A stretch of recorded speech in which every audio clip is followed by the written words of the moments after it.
बिस्मिल्लाहिर्रहमानिर्रहीम। अस्सलाम वालेकुम नादरीन, आप यूट्यूब चैनल देख रहे हैं। मैं इमरान खान हूँ। आपको एक मरतबा फिर जश्न आज़ादी की मुबारक। और पाकिस्तान के अंदर लोगों ने जोशो खरोश के साथ जश्न आज़ादी मनाया, और ख़ास तौर पे उन लोगों को मुबारक जो ज़हनी तौर पे आज़ाद हैं और जो आज़ादी पसंद सोच रखते हैं, क्योंकि हमारे यहाँ बहुत सारे लोग ऐसे हैं जो ज़हनी तौर पर ग़ुलाम हैं और वो ज़हनी ग़ुलामी की सतह से बाहर निकल ही नहीं पाते। कई लोग मजबूर हैं बेचारे, कोई नौकरी के हाथों मजबूर है, कोई जो है बेचारा पैसों के हाथों मजबूर है, कोई गुर्बत के हाथों मजबूर है, कोई जो है वो समाजी प्रेशर के हाथों मजबूर है। तो सबकी अपनी अपनी मजबूरियां ज़रूर हैं, लेकिन मेरे ख्याल में सबको एक आज़ाद ज़हनियत के साथ सोचना चाहिए कि मुल्क के लिए क्या अच्छा है और क्या अच्छा नहीं है, और अपने अपने तौर पे सबको पाकिस्तान के लिए अपना हिस्सा ज़रूर डालना चाहिए, अपना किरदार ज़रूर अदा करना चाहिए। आज का दिन जो है वो दोबारा इमरान खान साहब के नाम रहा, और इसके लिए जो भरपूर मेहनत की वो पंजाब पुलिस ने की है।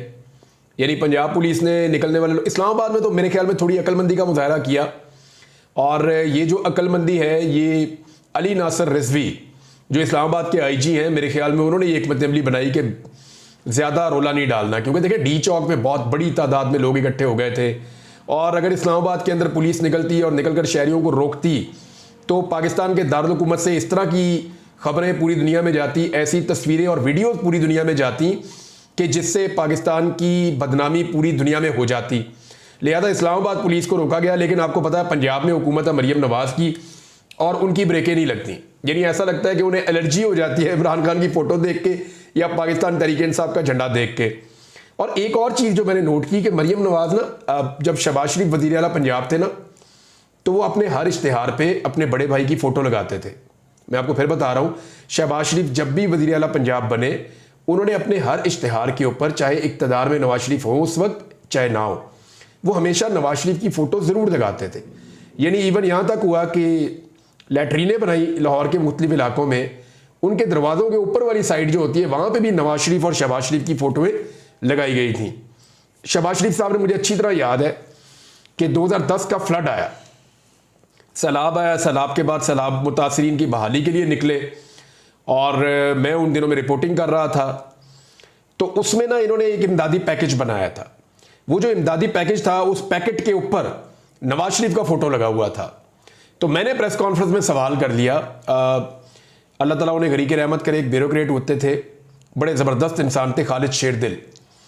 मैंने उनसे ये सवाल किया, वो ये जो एयर ब्लू का हादसा हुआ था, जब तैयारा गिरा और उसमें आग लग गई, तो वो उसमें शहीद हो गए थे, और बड़े अच्छे इंसान थे वो। मेरा उनके साथ एक ताल्लुक बाद में बन गया था, उनसे मुलाकातें भी रही, मैंने उनके साथ कुछ ट्रैवल भी किया बाई चांस। कई दफ़ा मैं ट्रैवल कर रहा होता तो उसी फ्लाइट में वो भी होते थे, तो हम सीटें अपनी करीब कर लेते थे। मुझे उनसे बात करने का मौका मिला। वो बहुत पढ़े लिखे आदमी थे, बड़े नफीस आदमी थे, और वो शहीद ऐसे हो गए कि वो एक्चुअली वो बच गए थे, लेकिन अल्लाह रब्बुल इज़्ज़त की मर्ज़ी, क्योंकि कोविड के दिन थे, तो उन्होंने पूरे जिस्म के ऊपर प्लास्टिक पहना हुआ था, और जहाँ से वो इमरजेंसी डोर खुला वहाँ से खालिद शेरदिल साहब बाहर गिर गए, लेकिन उनकी बॉडी को आग लग गई। और वो जो कपड़े उन्होंने पहने हुए थे, उन्होंने आग फौरन पकड़ ली, क्योंकि वो प्लास्टिक के कपड़े उन्होंने पहने हुए थे कोरोना वायरस से बचने के लिए, तो वो आग से झुलस के उनका इंतकाल हुआ था, वरना उनकी जान बच गई थी त्यारे हादसे के अंदर। तो मैंने उनसे सवाल किया, मैंने कहा इसके ऊपर ये नवाज शरीफ की फ़ोटो क्यों लगी हुई है? वज़ीर आला शहबाज शरीफ है, हुकूमत पंजाब का पैसा है, ऊपर फ़ोटो नवाज शरीफ की क्यों लगी हुई है? तो उन्होंने कहा यार देखें, बात यह है कि उनका विजन है। जैसे अभी ये राणा मशहूद साहब ने नहीं कहा, मियाँ साहब आपका विजन है, ये विजन बहुत पुराना चल रहा है। तो उन्होंने कहा जी कि क्योंकि ये नवाज शरीफ साहब का विजन है तो इसलिए उनकी फोटो हमने लगाई है, उनको हम क्रेडिट दे रहे हैं। तो मैंने कहा जी पैसे तो हमारे हैं, तो हमारे पैसों के ऊपर आप किसी और की फोटो कैसे लगा सकते हैं? हम तो हिसाब आपसे मांगेंगे। तो उस वक्त उनके पास जवाब नहीं था, लेकिन फिर वो इधर उधर करके उन्होंने प्रेस कॉन्फ्रेंस निपटाई और चले गए। लेकिन मामला यह है कि अब मैं गौर कर रहा हूं कि मरियम नवाज अपने इश्तिहारों के ऊपर अपने वालिद गिरामी की फ़ोटो लगाना छोड़ चुकी हैं। शुरू में जब वोट चाहिए था तो नवाज शरीफ की फ़ोटो ये लगाते थे, जब वोट चाहिए था तो नवाज शरीफ को बुलाया, उनका तैयारा उड़ता हुआ दिखाया, फिर आंसू बहाए, फिर उनके साथ मिलकर उनको तोते उड़वाए, कबूतर उड़वाए।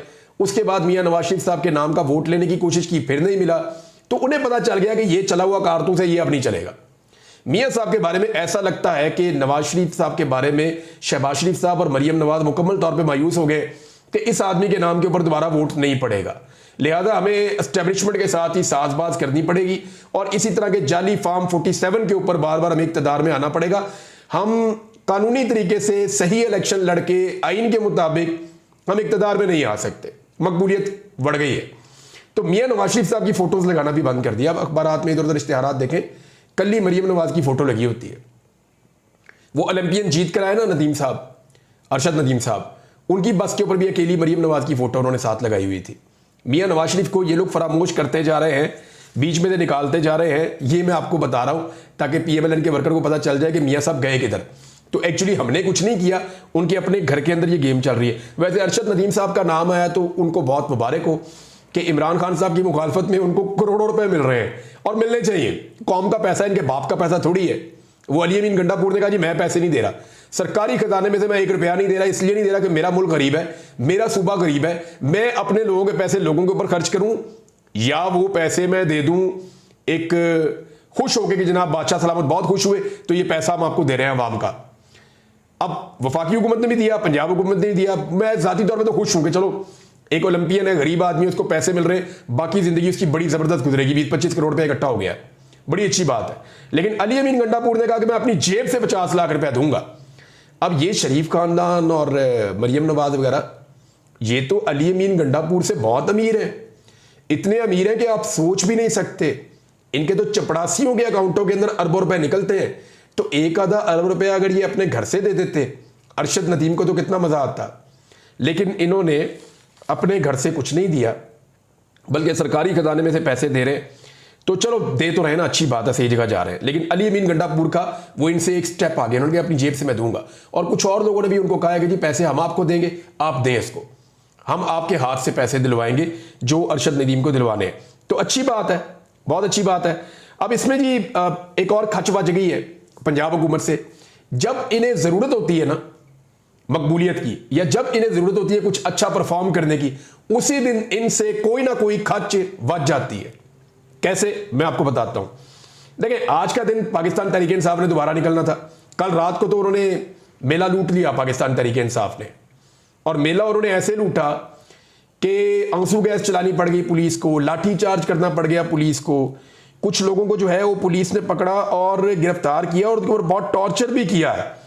यानी पाकिस्तान तहरीक इंसाफ के एक कारकुन है, उनकी मेरे पास से फुटेज आ रही थी, तो उनको बहुत ज़्यादा मारा गया है, और पुलिस स्टेशन में जाकर भी मारा गया है, और उसके ऊपर बहुत ज़्यादा शोर मचाया पाकिस्तान तहरीक इंसाफ के रहनुमाओं ने, और उन्होंने कहा जी ये ज़्यादती है, ये ज़्यादती नहीं होनी चाहिए थी। बहरहाल रात को कुछ और वीडियोज आई लेट नाइट, वो सुबह तक पहुंची, तो हमें पता चला कि शहरयार रियाज साहब ने 3 रैलियां निकाली रावलपिंडी में, बड़ी तगड़ी। सहमाविया ताहिर साहब ने निकाली, और दीगर कुछ और लोग हैं उन्होंने निकाली। तो पाकिस्तान तहरीक इंसाफ ने जो पेशावर में शो किया वो बहुत ही बड़ा शो था। जो मर्दान में शो किया वो सुबह विजुअल्स आए वो देखे, वो बहुत ही बड़ा शो था। तो पूरे खैबर पख्तूनख्वा में तो हुए, लेकिन पंजाब में भी हुए। मरी रोड के ऊपर बड़ा अजीब काम हो गया, मरी के अंदर माल रोड पे। वहां पे नवाज शरीफ साहब के बड़े बड़े इन्होंने पोस्टर लगाए हुए थे, क्योंकि मियाँ साहब वहां ठहरे हुए हैं, तो वो जरा उनको खुश करने के लिए लगाए हुए थे। लोगों ने उन पर जूते बरसाना शुरू कर दिए, और लोगों ने एहतजाज शुरू कर दिए। कई जगहों में पंजाब में लोगों ने इमरान खान के बहुत बड़े बड़े जो बैनर्स हैं वो लटकाना शुरू कर दिए ऊंची जगहों से। पुलिस की दौड़ें लग जाती थी, जाकर वो मना करते थे, रोकते थे, पकड़ते थे। पुलिस पाकिस्तान तहरीक इंसाफ के झंडे पकड़ पकड़ के थक गई सारी रात। सुबह पुलिस वाले जब उठे तो फिर पाकिस्तान तहरीक इंसाफ के शहरी जुलूसों के साथ निकले हुए थे, और हर जगह पे जहां पे पाकिस्तान के झंडे जा रहे थे, बीच में पाकिस्तान तहरीक इंसाफ के झंडे भी जा रहे थे। कुछ सहाफियों ने, दानिश्वरों ने यह क्लेम किया कि जी लोग तो निकलते हैं, हर 14 अगस्त पे निकलते हैं, तो पाकिस्तान तहरीक इंसाफ के कुछ लोग उनमें शामिल हो गए, तो ये तो फायदा उठा रहे हैं। यानी उनका यह कहना है कि लोग खुद ही निकले, बीच में वो कह रहे हैं जी पीटीआई के लोग शामिल हो गए, और उन्होंने दिखाया जी ये देखें हमने झंडे पकड़े हुए पीटीआई के, तो सारे हमारे साथ हैं। तो ठीक है ना, इसका फैसला कर लेते हैं। ये वही दानिश्वर हैं जो ये कहते थे कि इमरान खान तो बहुत बुरी तरह इलेक्शन हार जाएगा। ये वही दानिश्वर हैं जो 17 जुलाई 2022 को कहते थे कि पाकिस्तान तहरीक इंसाफ 1 या 2 सीटें जीतेगी, तो तहरीक इंसाफ ने उस वक्त 15 सीटें जीत ली थी, यानी 4 सीटें सिर्फ पीएमएलएन जीत सकी थी 20 में से।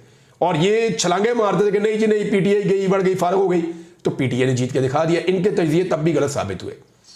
8 फरवरी के बारे में उन्होंने तजज़िया किया इमरान खान बुरी तरह हार जाएगा, इमरान खान फिर सबसे बड़ी जमात बन गया, इनके तजज़िये फिर गलत साबित हो गए। फिर इन्होंने कहा कि इमरान खान के जितने आज़ाद जीतेंगे सारे छोड़ जाएंगे, कोई भी छोड़कर नहीं गया 2-4 के अलावा, इनके तजज़िये फिर गलत साबित हो गए।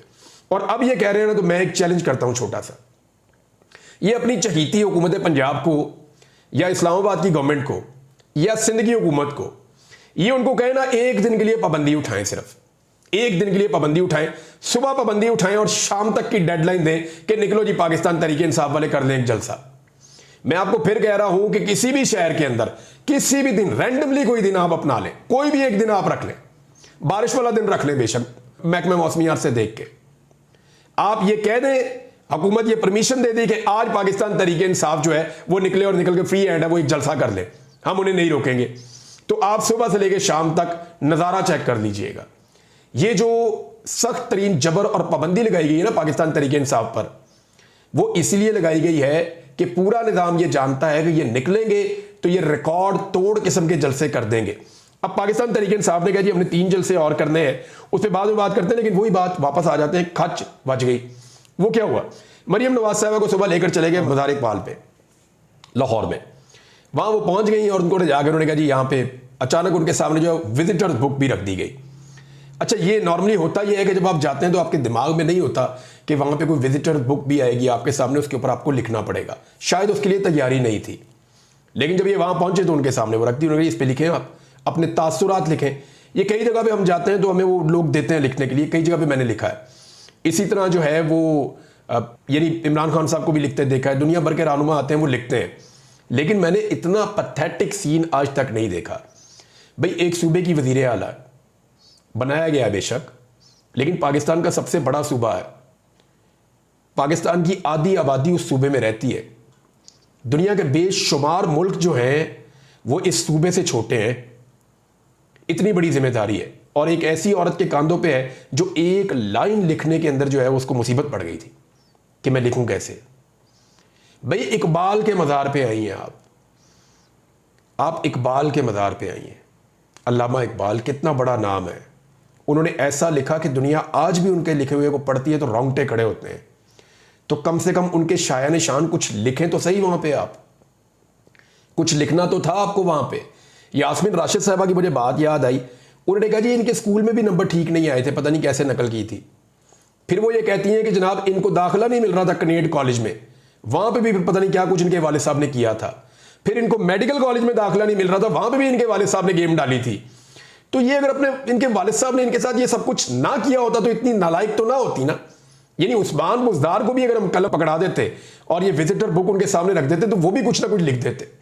मैंने इमरान खान को लिखते हुए देखा, वो इतनी देर में आधा सफ़ा लिख देता है जितनी देर में मरियम, क्योंकि मैं अरशद शरीफ साहब का लेकर गया था खत लिखवाने के लिए, तो मैंने कहा था जी हम सब लिख रहे हैं तो इमरान खान साहब हमारे सहाफ़ी के लिए आप भी आवाज़ उठाएं, लिखें इसको, खत लिखें आप। तो खान साहब ने बड़ी तेज़ी से लिखा था, आधा सफ़ा इतनी देर में लिख दिया था। मैं टाइम नोट कर रहा था, देख रहा था आज वीडियो निकाल के।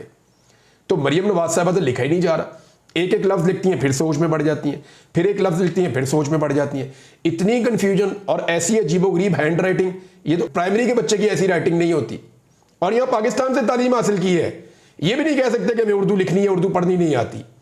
अजीबोगरीब वैसे, और अल्फाज क्या लिखे वो आप पढ़ लें, आपको आइडिया हो जाएगा।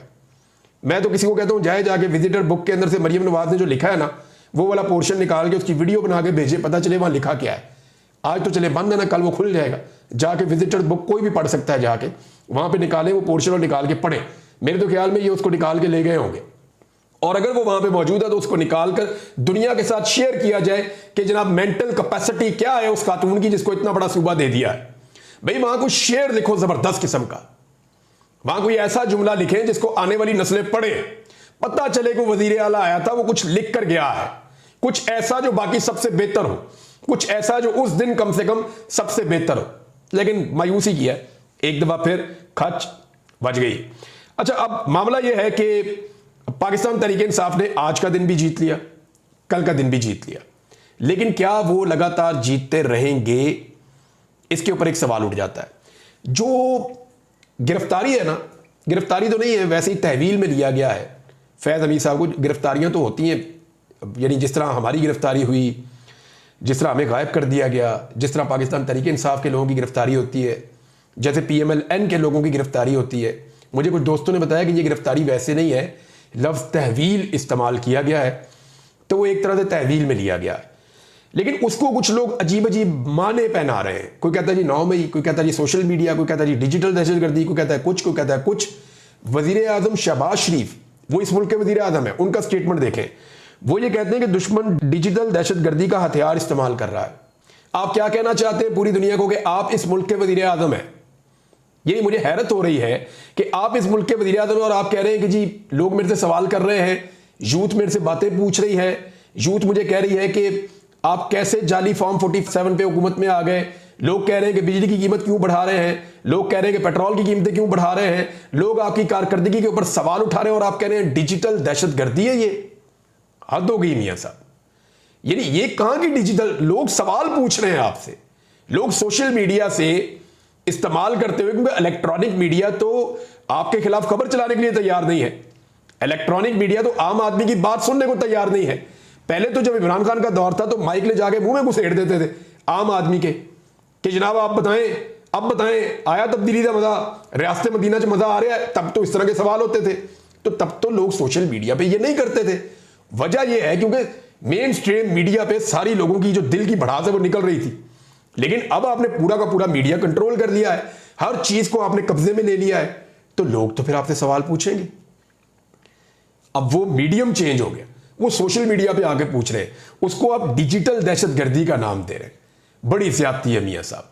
ये लोग भी याद रखेंगे और पूरी दुनिया के अंदर ये टर्मिनोलॉजी आप लोगों ने मुतारिफ करवाई, लोग इसको भी याद रखेंगे। जो आपने इलेक्ट्रिक दहशतगर्दी की है इस मुल्क के साथ, जो आपने मंसूबे लगाए, उन मंसूबों के जरिए से किस तरह आपने पाकिस्तान का बेड़ा गर्क किया, मुल्क की इकोनॉमी का। हम 7.6 अरब डॉलर दे रहे हैं एक साल में। ये उतना पैसा जितना IMF से हमें 3 साल में मिन्नतें करके मिलेगा, ये पैसा हम दे रहे हैं सिर्फ किस लिए? कैपेसिटी पेमेंट की मद में। और ये आपकी मेहरबानी है मियां साहब। ये जो पॉलिसी आपने और मियां नवाज शरीफ साहब ने बनाई थी ना 2013 में हुकूमत में आने के बाद, इसके ऊपर मैं अलग से अब अगले वीलॉग में बताऊंगा, तफसीलात लोगों के सामने रखूंगा कि एक्चुअली आप लोगों ने किया क्या था। आप नौजवानों को डिजिटल दहशतगर्द कह कह के आपने उनको इतना मुतनफर कर दिया। मैं आज गया हुआ था, बाहर सड़कों पे घूम रहा था, 14 अगस्त देख रहा था, तो मुझे ऐसे नौजवान भी मिले जिन्हें मैं जब पाकिस्तान का फ्लैग दे रहा था तो वो कह रहे थे जी जब इमरान खान बाहर आएगा ना फिर दीजिएगा। और मैंने ज़बरदस्ती एक नौजवान को पकड़ के लगाया अभी, और मैंने कहा इसको लगाओ, इंसान बनो। तो वो यानी ये आप कर रहे हैं। अगर नौजवानों के अंदर शिकवा है, शिकायत है, तो उनको प्यार कीजिए, उनके शिकवे सुनिए, उनकी शिकायतें दूर कीजिए। इस मुल्क को सही सिमत में आपने लेकर जाना है, या आपने उनको दहशतगर्द करार देकर सारे पाकिस्तान से दुश्मनी कर लेनी है। अगर तो आप डिजिटल दहशतगर्द कहेंगे तो पाकिस्तान का हर नौजवान दहशतगर्द हो जाएगा। और अगर आप रियासत मुखालिफ और गद्दारी की और बगावत के बयानिए बनाएंगे तो 25 करोड़ में से 22 करोड़ 21 करोड़ लोग जो हैं वो दहशतगर्द और बागी और गद्दार ही बनेंगे, और कुछ नहीं होगा। और वैसे भी ये इसीलिए कहते हैं कि डिजिटल दहशतगर्द, क्योंकि इमरान खान का टॉप ट्रेंड चलता है सोशल मीडिया पे। अभी भी ट्विटर पे 2 दिन से वो टॉप ट्रेंड कर रहे हैं। ये नहीं कर पाते।